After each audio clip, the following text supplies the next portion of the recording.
the guys just don't have the ring time that guys back then did. I mean, Bobby Eaton seemed like a young guy when he got on the national stage, but he'd already been wrestling for what, 10 years? 8. Yeah, from 75 to 83 before he really, and he'd been on TBS a little bit in 80, but as far as in a push position with the Midnight Express, yeah, he started when he was 15 and he was 23 at that point. If you had to guess, and you obviously are very knowledgeable about what towns ran and what days they ran for Jarrett and even Goulas, but if you look at him before he even got to Mid-South, how many days a week on average do you think he was working? Oh, gosh. Well, immediately before he went 6 days a week, because that was the Memphis schedule. And then one Sunday a month in Jackson. So you had 3 or 4 days off a month. And he had been doing it, and Goulas did the same thing. And I would think from the first couple of years, he was just doing TV jobs. He and Orville Hutto under a masks as the Brown Bombers. We used to, their alternate name was the Drizzling Shits. But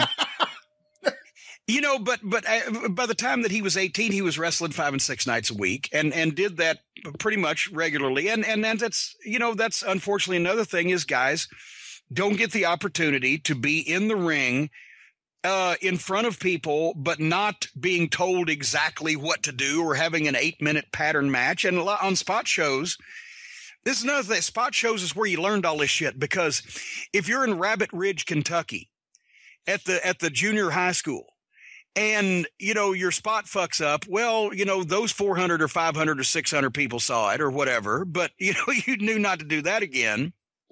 And also when the spot shows that you did 2 or 3 times a week, at least only had 4 matches. And one of those might be a battle royal, which meant everybody wrestled twice.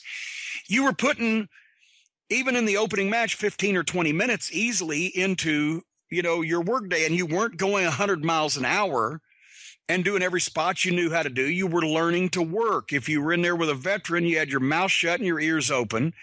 And you were listening, to the crowd, and you were listening for the instructions that the guy calling the match was giving you, and you were working on your timing. So by the time that, a guy was in the business 5 years, basically, well, what's 3 days a month? You worked 320 something days a year in most territories easily. So by the time you were in the business 5 years, you'd had about 1,500 matches, and they probably lasted between 5 and 25 or 30 minutes apiece, easily. Yeah. And you got comfortable in the ring. And plus you had to be more creative, because if you're wrestling the same town every week, or even if it's every month, you need a different match. You can't come back and do the same match a week later against the same opponent. Unlike, the current day where the WWE may hit a town 3 times a year, maybe 4 times a year. You were going to see the same people each and every week. So you had to have something new. It couldn't be the same thing every time out.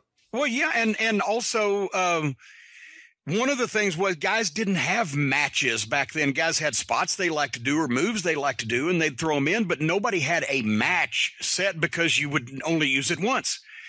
So there was no need to. And when you wrestled different guys, you had different matches because a different guy, you had a much different match when you worked with Jimmy Valiant as you did when you worked with Jerry Lawler, as you did when you worked with Dutch Mantell, or you did when you worked with Terry Funk or whatever. So there was no danger. If you had a different opponent, you could still do some of your best stuff, but it all looked different because you had a different guy with a different style, taking things different ways. So, it was much more varied. And then there were different styles in the territories. Where in some cases, a Memphis main event might be a brawl, but in the Carolinas, they want you to go 30 and it'd need to be a lot of technical wrestling with a little fuck at the end. Or in Florida, it would be different than in Texas, than in Minnesota. It was all about the style that was being presented. So, by the time you worked 8 or 10 different territories, and with all of the different variety of wrestlers, you had a pretty wide education as to what was going on. And then, it was always an old, what's the word I'm searching for? An old truthism in wrestling that when somebody would come in a territory and get over really strong, everybody else in the territory would start trying to do their shit and start trying to wrestle like them. So Sputnik Monroe told me one time, said, yeah, I had to go down to Texas because they called me from Houston and they said, well, Sputnik, we've had the Sheik in here for 2 weeks. Now everybody in territory is trying to work like the Sheik. Come in here and take some bumps. Show them how to take bumps again. So I'd go in and take the big backdrops, and then I'd leave 2 weeks later and everybody was taking bumps again.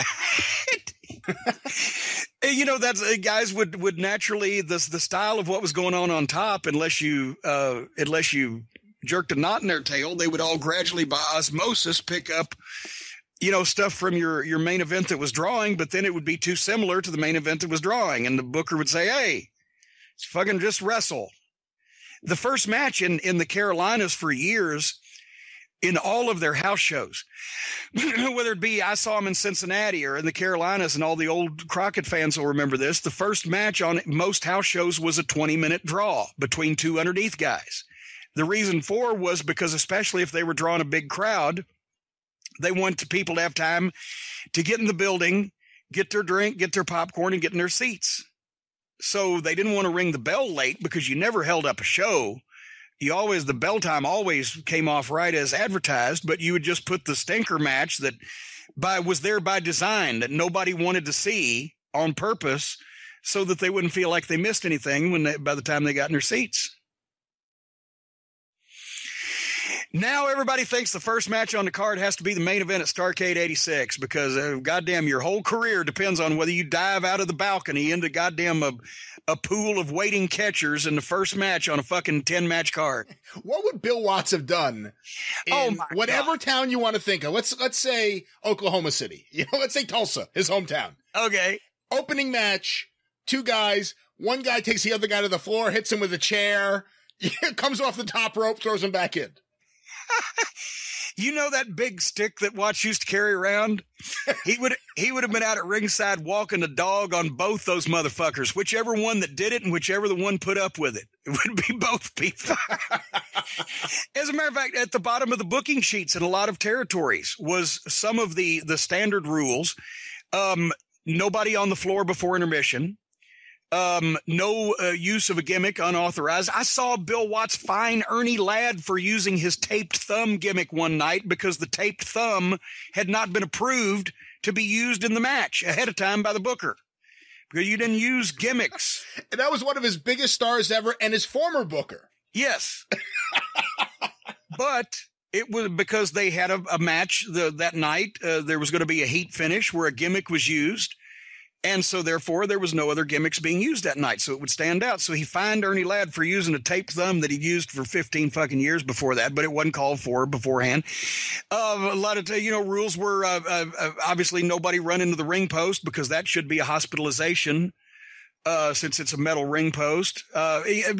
Basically, whatever rules that the booker wanted to instill in that particular territory sometimes was put down at the bottom of the booking sheet. So, you remembered, and you were definitely talked to sternly if you violated any of that shit. But, once again, that was for everybody's protection. It was for the protection of the business so that people wouldn't get bored or immune to seeing things like that. It was for the protection of the main events because that's the matches that people paid to come and see, and there had to be something left over. And I mean, my God, what do you think would happen if Ric Flair is wrestling Magnum TA in the main event for the NWA World Heavyweight Championship, and it's going to be a battle of the belly-to-belly versus the figure four? What would happen if in the second match somebody beat a guy with a belly-to-belly, and in the third match somebody put a figure four on and the guy got out of it? Oh, man. What the fuck? It's just stupid. Yeah. And so it... But once again, when the people that knew what was going on left the business because of either retirement, going out of business, or just disgusted with it, and the current crowd came in that thinks, oh, that's a cool move, we should do that 5 times a night, these things went by the wayside. Did you ever see that at any time before you got to the WWF where someone said, hey, that's my move, you did my move in that match? Well, yes, but I mean, it was always a consideration, but I mean, there has to be limits. Like a headlock is Strangler Lewis's move, all right? But pretty much the patent has been worn out on the headlock. You couldn't just say, hey, you did a body slam. But if it was a recognized finish from a guy being pushed in the territory and you did that, if you didn't get fired or the guy that you did his move didn't beat you up, you were definitely going to get dressed down and talked to. If you broke the standard rules, like no gimmick or no unauthorized juice or no fighting on the floor before intermission or whatever, you were going to get talked to. But, I think the problem became it got so widespread in the WWF because there were so many guys and everybody had a move. It was like when you were in a territory, there was 24 guys on the roster and the bottom 8 didn't give a shit. You didn't give a shit because they were just there to get their ass kicked. So you really only had to look at 16 guys. If 2 of those were tag teams, then, you only had about a dozen moves you had to watch out for. And if they were all different and all finishes that were recognized, you could easily stay away from them. I remember when I was a kid, it was always weird to me because the DDT was deadly. When Jake hit that DDT, it was over. And he would build to it perfectly. And then I would turn on the NWA and Arn was doing the DDT. Both Freebirds were doing their rolling DDT. Everyone was doing it seemed like. Well, because sometimes, if a move got over in another territory, but nobody in that territory was really using it for a finish, everybody was trying to scramble in to get, let's do that. I saw that. That was cool. Whatever. So there was some scramble for that, but then, you just had to, if you were the booker, you just had to make sure that whatever move that was being prostituted was not a move that you wanted to make money with in the near future. All right. Very simple, very easy. And thank you, Jason, for your question. But yeah, now guys get there. And I've watched Flair and Steamboat go an hour and talk to each other for 3 minutes. And most of that was in Flair's hand gestures and shorthand language. Everybody had their own method of giving finishes. Dundee, a lot was, have your match bing, bang, fucking boom, right? That was the match. Bing, bang, fucking boom. Flair would be like, okay, do this, bang, bang, bang, bang, and bang, bang, you come and grab the arm, and he's giving his little hand gestures, and if you knew what he was talking about, you could kind of follow him. And he and Steamboat would talk to each other for 3 minutes and go out and go 60. Now I see guys talking to each other for 60 minutes, go out and go 3. What the fuck? When you get started with something that you've completely predetermined like that, and they ain't buying it, and you got no way to switch it up, you're fucked. I used to give, in OVW, because it was wrestling school, I would give guys matches sometimes for TV. I'd never give them matches for the arenas because that's where you go out and learn. But TV, limited time, green talent, I'd write it down for them. I'd say, here, just do exactly this. These 2 spots, whatever, shine the baby face for 2 spots. Come up with 2 spots, whatever you want. Then a heat spot. Here's your heat spot. Then get the heat on him. Make sure you do this. Then a detailed finish. And I'd say, don't add anything. Don't take anything out.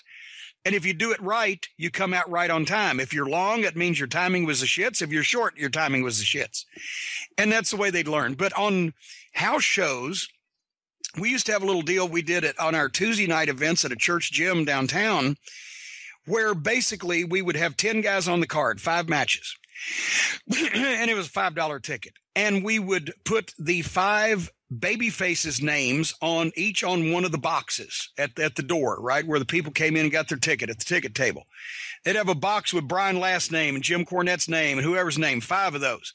And you'd have pieces of paper with 5 different names on them, strips of the other side. If you had the boxes, the heels names, and you had the baby faces on the strips. And the people that came in the door would vote by taking the baby face's name on the strip of paper and putting it in the heels box. And when we would count whoever won, that would be the card. So none of the boys would know who they were wrestling until we rang the bell at 8:00 and then we'd announce the first match. And those guys, the pressure was really on them because they had to call it all in the ring. As they'd walk through the curtain, I would say, okay, put so-and-so over, whichever was going over, right? Then I would go and set up the next match by saying, okay, Brian, you won the right to work with Mark Curtis. So, and then they would have like 7 minutes or whatever to think about and the dressing rooms were separate. So it was a way to keep them on their toes, and it was learning on the job. Fans' choice night. Fans pick the matches. Bye, Cracky. I can see you're just stunned. No, I mean, I'm just trying to figure out who tallied up the votes. Oh, we cut it off 5 minutes beforehand and we had a quick count. Because, I mean, there's 80 people there. So what the fuck? It's a practice show. That's what it was for. What about the thing where they would go in the ring with, let's say 5 baby faces standing there and the promoter or the ring announcer would point to each one and whoever got the loudest reaction would get the fight, the heel? Well, yeah, you did that when you had a big no-show. When you had a main event match and somebody didn't show up for travel or whatever, a lot of times you would do that. You would say, okay, if the guy that didn't show up was a heel, then you'd line up all your heels in the ring and you put the hand over the head and whoever got the loudest cheers to fight the top babyface or whatever, that would be your replacement match. That way the people would be less pissed off that they bought a ticket to see something now that they weren't going to see because they got to pick what they would see instead of it. However, the way you did this was simple. I mean, you didn't put a heel in there if it would lead to something that would destroy your main event programs, or sometimes the manager would be standing there next to the heel and the ring announcer would come over and put his hand over the heel and there'd be a moderate amount of applause and the manager would be standing there not paying attention. And then the ring announcer would put his hand from behind over the manager's head and the place would blow and then the manager would sell it. And now that's your match and the manager can get his brains kicked out because the team is in need and you don't waste one of your main event heels. And everybody's still happy that they saw that because the manager, if he's any good, should be carrying a ton of heat. So you could get out of that situation like that. Yeah. You don't have to rig things. All you have to do is manipulate them. Or whoever you want to win that particular audience polling can make it a point. He's the one guy that don't want to be in the ring, that he's trying to leave and the referee's trying to stay him. Everybody else is staying to take their medicine. But he's the one guy that cuts the promo, say, I'm not involved in this, or I don't care about this. He's the one naturally now the people are going to pick, and that's the one you wanted them to pick to begin with, but they did it themselves. It's also a good way. Not this fucking hard, boys. It's also a good way, I would guess, if you had to, depending on where it was and if you were filming that night, to get a new star over in one night. Well, oh, yes. When somebody comes in that's either unknown or hadn't been in a territory in years, and that's what Dusty did with the Rock and Roll Express when they came in and beat the Russians the first night in for the World Tag Team title, the first time the Crockett Promotions fans had seen anything but these music videos. And they come in and boom and have this long match and boom, double drop kick, 1, 2, 3, and win the World Tag Team title. They blew them over. Whereas with Me in the Midnight, it was more of a steady push where we would come in and beat people over and over because it's easier to blow a baby face over in one night than it is to blow a heel over in one night. Yeah. But, once again, and that's before everybody started, coming to see a goddamn Cirque du Soleil performance where, they don't care whether the heel or the babyface won. It just has to be a 5-star match. So all those things I just mentioned are things that you can't do again because, we were stupid and told everybody what was going on and revealed the tricks of the trade. And now whereas they used to leave saying, goddamn, I'm glad that Bill Dundee finally got even with that no good Jerry Lawler. He beat him in 30 seconds with one punch. That's the greatest thing I've ever seen. Because the babyface won. Now it's like, well, they went 30 minutes and the work rate was excellent. The people would rather have seen the shittiest match ever and the babyface win than the greatest match they'd ever seen and the heel win. And we've fucked that up too.